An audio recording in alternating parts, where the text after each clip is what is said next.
வணக்கம் viewers, welcome to Yarl Tamil kitchen. இன்றைக்கு எங்கட கிச்சன்ல நாங்கள் ஒரு சைவ ரெசிபியை தான் நாங்கள் உங்களுக்கு செய்து காட்ட போறோம். அது என்ன அப்படின்னு நீங்க பாத்தீங்கன்னா, உருளைக்கிழங்கும் தக்காளி பழத்தையும் வச்சு ஒரு ஸ்பெஷல் குழம்பு செய்ய போறோம். அந்த குழம்புக்கு தேவையான பொருட்கள் எல்லாம் நான் இங்க ரெடி பண்ணி வச்சுக்கிறேன். அதை என்னன்னு நான் இப்ப உங்களுக்கு காட்ட போறது இல்லை. அந்த பொருட்கள் எல்லாத்தையுமே நான் டிஸ்கிரிப்ஷன்ல கொடுக்குறேன். அதே நேரம் நான் ஸ்கிரீன்லையும் வந்து உங்களுக்கு டிஸ்பிளே பண்றேன். அதையும் நீங்க பார்த்துக்கலாம். சரி, வாங்க இப்ப நாங்க காணொலிக்குள் செல்லலாம். இன்றைக்கு ஒரு வித்தியாசமான ஒரு ஸ்டவ்வை தான் நான் வந்து பாவிக்கிறேன். சரி, இப்ப நாங்கள் ஸ்டவ்வை வந்து ஆன் பண்ணி கொள்வோம். சரி, இப்ப நாங்கள் ஸ்டவ் ஆன் பண்ணிட்டோம். இந்த நேரம் நாங்கள் இதுக்கு தேவையான அளவுக்கு எண்ணெய் விட்டுக்கலாம். சரி, இப்போ எண்ணெய் சூடாயிட்டது. 1 டீஸ்பூன் அளவு, அதாவது 1 தேக்கரண்டி வெந்தயம் சேர்த்துக்கலுங்க. 1/2 தேக்கரண்டி கடுகு சேருங்க. பெருஞ்சீரகம் 1/2 தேக்கரண்டி, சின்ன சீரகம் 1/2 தேக்கரண்டி, பச்சை மிளகாய் 6 2 கீறினது. அது பொரிஞ்சோன்றிருக்கிற அதே நேரம் ஒரு பெரிய வெங்காயம் சின்ன சின்னனா ஸ்லைஸ் பண்ணி வச்சுக்கிறேன். அதையும் இதில் சேர்த்துடலாம்.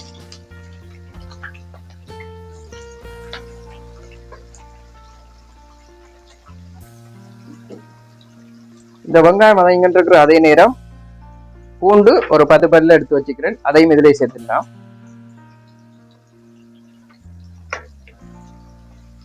சரி, கொஞ்சம் உப்பு சேர்த்து இதை நல்லா வதங்க விடுவோம்.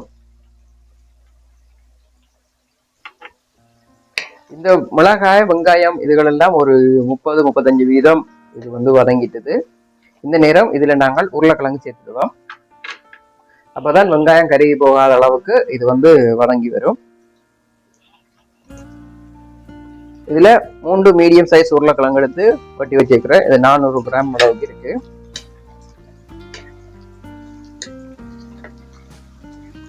இதுக்கும் கொஞ்சம் உப்பு சேர்த்துக்கலாம்.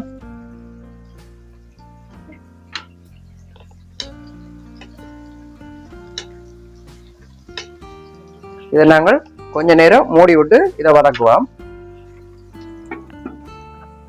சரி, இப்ப நாங்கள் வந்து ஒரு 3 தடவை இடையில நாங்கள் கிளறி விட்டு இருக்கிறோம். சரி, உருளைக்கிழங்கெல்லாம் பாத்தீங்கன்னா நல்லா வதங்கிட்டு பாருங்க. இந்த நேரம் இதுல வந்து நாங்கள் தக்காளி பழம் சேர்க்கலாம். ஒரு பெரிய தக்காளி பழம் எடுத்து அதை 4-6 வட்டி வச்சுக்கிறேன். அதை இதுல சேர்த்துக்கலாம். அதே நேரம் கறிவேப்பிலை வச்சுக்கிறேன். அதையும் இதுல சேர்த்துடலாம். நல்லா இதை கிளறி விடுவோம். சரி, இந்த தக்காளி பழம் வந்து நிறைய வதங்கக்கூடாது. எந்துக்கிட்ட நாங்கள் குழம்புல கொதிக்கும் போது தக்காளி பழம் எல்லாம் கரைஞ்சிடும். இந்த தக்காளி பழமே வேஸ்டா போயிடும். சரி, இந்த நேரம் இதுக்கு நாங்கள் மஞ்சத்தூள் சேர்த்துக்கொள்ளலாம். 1/4 டீஸ்பூன் அளவுக்கு 1/4 தேக்கரண்டி மஞ்சத்தூள், மிளகாய்த்தூள் 1.5 தேக்கரண்டி மிளகாய்த்தூள். தேவைன்னா நீங்கள் 2 மேசக்கரண்டி அளவு கூடி நீங்கள் கறி சேர்த்துக்கொள்ளலாம். கறி தூள்ண்டா 2 மேசக்கரண்டி அளவு சேர்த்துக்கொள்ளலாம். சரி, இதையும் ஒருக்கா நல்லா கிளறி விடுவோம். இதுக்குள்ள நாங்கள் தனி மிளகாய்த்தூள் தான் நாங்கள் இப்ப சேர்த்து இதுக்கு நாங்கள் கொஞ்சமா மல்லித்தூள் சேர்த்துக்கொள்ளலாம். ஒரு 1/2 கரண்டி அளவுக்கு நாங்கள் மல்லித்தூள் சேர்த்துக்கொள்ளலாம். இதையும் சேர்த்து நல்லா கலந்து விடுவோம். இந்த தூள் எல்லாம் போட்டு நீங்கள் கலந்து விடும் போது அடுப்பு வந்து லோ ஃப்ளேம்ல இருக்கணும். இல்லாட்டி போனா இந்த தூள் எல்லாம் எரிஞ்சு கலர் மாறி போயிடும். சரி, இப்ப நாங்கள் இந்த தூள் எல்லாம் போட்டு நல்லா கிளறி விட்டுட்டோம். இந்த நேரம் இதுல தேங்காய் பால் எடுத்து வச்சிருக்கிறோம், அதாவது கோகோனட் மில்க். சில பேர் கேட்குறீங்க என்ன கோகோனட் மில்க்ன்னு எல்லாம் கேட்குறீங்க. எனக்கு தெரியல, கோகோனட் மில்க்ன்னு தான் தெரியும். அது என்ன கோகோனட் மில்க்ன்னு தெரியாது. நான் நினைக்கிறேன் அந்த வெளிநாட்டுல இருக்கிறவங்க வந்து பெட்டியில் அடைச்ச பால் பாவிக்கிறீங்க. அதால வந்து ஒவ்வொரு பிராண்டோட பேர் நீங்க நினைச்சு கேட்குறீங்கன்னு நான் நினைக்கிறேன். அப்படி இருந்துன்னு சொன்னா நீங்க என்ன பிராண்டுனாலும் நீங்கள் பாவிச்சுக்கலாம்.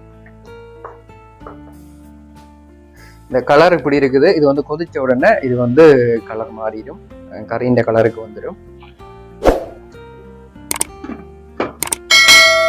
இது லோ ஃப்ளேம்லயே இது வந்து கொதிக்கட்டும். சரி, இப்ப நாங்கள் வந்து ஒரு தரம் இதை வந்து திறந்து நான் கிளறி விட்டுருக்கிறேன். இப்ப எங்களுக்கு ஒரு 5 நிமிஷத்துக்கு மேல இந்த கறி வந்து கொதிச்சு கொண்டிருக்குது. இப்ப நாங்கள் இறுதியான கட்டத்துக்கு இது வந்துட்டு நான் நினைக்கிறேன். சரி, இப்போ நாங்கள் இதை திறந்து பார்க்கலாம் என்ன கண்டிஷன்ல இருக்குண்டு. இப்போ எண்ணெயெல்லாம் பிரிஞ்சு ஒரு ஓரமாக போயிட்டுது. இந்த கறி வந்து நல்லா திக்க ஆயிட்டுது. அதே நேரம் எண்ணெய் பிரிஞ்சு இந்த சைட் எல்லாம் வந்துட்டுது பாருங்க. நாங்கள் விட்ட எண்ணெயெல்லாம் மேலையெல்லாம் வந்துட்டுது. சரி, நான் கொஞ்சமாக கருவேப்பிலை எடுத்து வச்சுக்கிறேன். அந்த கருவேப்பிலையை இதுக்கு மேலே போட்டுட்டு இந்த கறியை வந்து நாங்கள் கருவேப்பிலையை மேலால போட்டுட்டு நாங்கள் ஸ்டவ்வை வந்து ஓவன் பண்ணிக்கலாம்.